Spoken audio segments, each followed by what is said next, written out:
Students, आज हम पढ़ेंगे benefits of human genome project के बारे में कि ह्यूमन जीनोम प्रोजेक्ट के क्या क्या फ़वाइद हैं। सबसे पहले अगर हम बात कर लें ह्यूमन जीनोम की, तो ये एक ऐसा प्रोजेक्ट है जिसके ज़रिए हम इंसान के अंदर मौजूद जो उसका विरासती मादा है, जो उसके अंदर मौजूद उसका जीनोम है, उसके बारे में इंफॉर्मेशन हासिल करते हैं।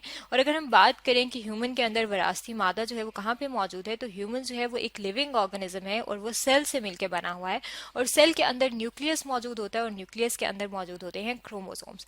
और क्रोमोसोम्स के अंदर यहाँ पे जो है वो हेरिडिटी मटीरियल मौजूद होता है, विरासती मादा मौजूद होता है जो कि डीएनए में की शक्ल में होता है। और यहाँ पे ये जो हमारे सामने डायग्राम है ये डीएनए की डायग्राम है।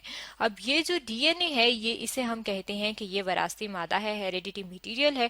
और ये जो डीएनए है अगर हम इसकी बात करें कि ये किस चीज से मिलकर बना हुआ है, तो ये मिलकर बना होता है न्यूक्लियोटाइड से।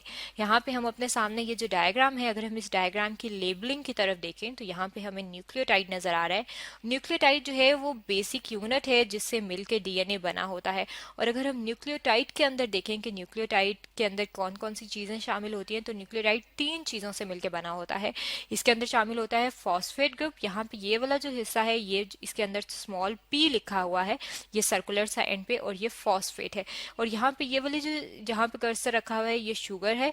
और यहाँ पे अगर आप कॉर्नर पे देखें तो ये क्या है, ये इसके अंदर मौजूद बेस है। ये जो तीनों चीजें हैं ये मिलकर न्यूक्लियोटाइड बना रही होती हैं। अब इसमें से ये वाला अगर आप ब्लू वाला पार्ट देखें तो ये जो है शुगर और फॉस्फेट जो है ये अघट्टी हैं और ये वाला हिस्सा बना रही हैं। तो ये शुगर फॉस्फेट बैकबोन बना रहे हैं। और जो थर्ड वाला पार्ट है ये आप देख सकते हैं कि ये अंदर की तरफ मौजूद है, यानी कि बेसिस जो है वो अंदर मौजूद है। और ये बेसिस जो है अगर हम इनकी बात करें तो ये 4 किस्म की हैं। यहाँ पे लिखा हुआ है बेसिस, और ये बेसिस चारों कौन सी हैं? गुआनिन है, साइटोसिन है, एडेनिन है और थायमिन है। अब हम ह्यूमन जीनोम प्रोजेक्ट की तरफ दोबारा से अगर आ जाएं तो ह्यूमन जीनोम प्रोजेक्ट जो है ये एक इंटरनेशनल प्रोजेक्ट है। और इस इंटरनेशनल प्रोजेक्ट का मकसद क्या है, इसका काम क्या है, इसका गोल क्या है कि ये ह्यूमन का जो जीनोम है इसके अंदर मौजूद जो इसकी बेस पेयर्स हैं, ये वाली जो बेस पेयर्स हैं, इसका सीक्वेंस मालूम करता है।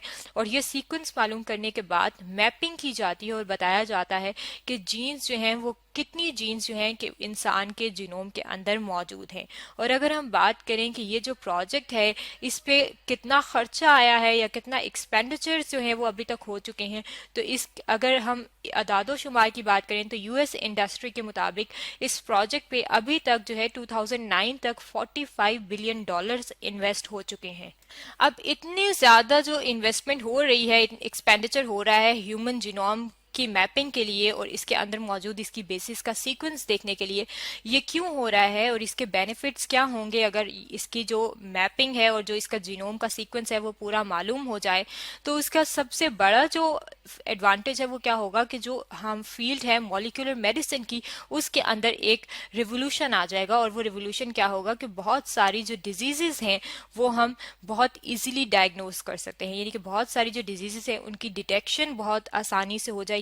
और जब डिजीज की डिटेक्शन आसानी से हो जाएगी तो हम वो जीन के कौन सी जो जीन है, क्योंकि हर ट्रेट जो है उसको जीन कंट्रोल कर रही होती है और जीन जो है वो विरासत का सबसे छोटा यूनिट है, तो हम जीन मालूम कर सकते हैं। और जब हमें जीन मालूम हो जाएगी तो हम जीन थेरेपी के जरिए वो जो डिजीज होगी उसका इलाज कर सकते हैं।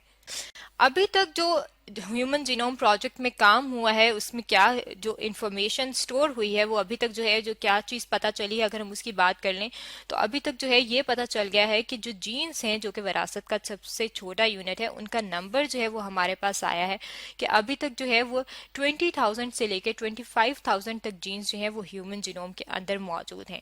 और यहाँ पे अगर हम बात करें कि ये जो बेस पेयर्स थे जो कि बेस पेयरिंग मौजूद है इसके अंदर, यहाँ इसकी अगर हम बात करें तो यहाँ पे हम देख सकते हैं कि गुआनिन जो है वो साइटोसिन के साथ पेयर बना रहा है और एडेनिन जो है वो हमेशा थायमिन के साथ पेयर बनाता है। अब इस तरीके से सी और जी की पेयरिंग और एडेनिन यानी कि ए और थायमिन यानी कि टी की पेयरिंग की अगर हम बात करें कि इस तरह की कितनी पेयरिंग जो है वो ह्यूमन जीनोम के अंदर मौजूद है, तो 3 बिलियन बेस पेयर जो है वो मौजूद हैं। और ये जो बेस पेयरिंग है और जीन्स हैं इनकी जब हमारे पास अंडरस्टैंडिंग है मौजूद है कि किस तरीके से जो है ये कहाँ पे मौजूद है, तो उसकी वजह से हम एक और चीज जो समझ सकते हैं वो क्या है कि हम ह्यूमन इवोल्यूशन देख सकते हैं कि ह्यूमन जो है वो किस तरीके से इवॉल्व हुए हैं, और ह्यूमन की माइग्रेशन उसके बारे में भी हम इंफॉर्मेशन ले सकते हैं। तो इसका मतलब है कि जो ह्यूमन जीनोम प्रोजेक्ट है इसकी वजह से बहुत सारे बेनिफिट जो हैं वो आइंदा आने वाले टाइम में हो सकते हैं। तो स्टूडेंट्स, आज हमने पढ़ा है benefits of human genome project के बारे में।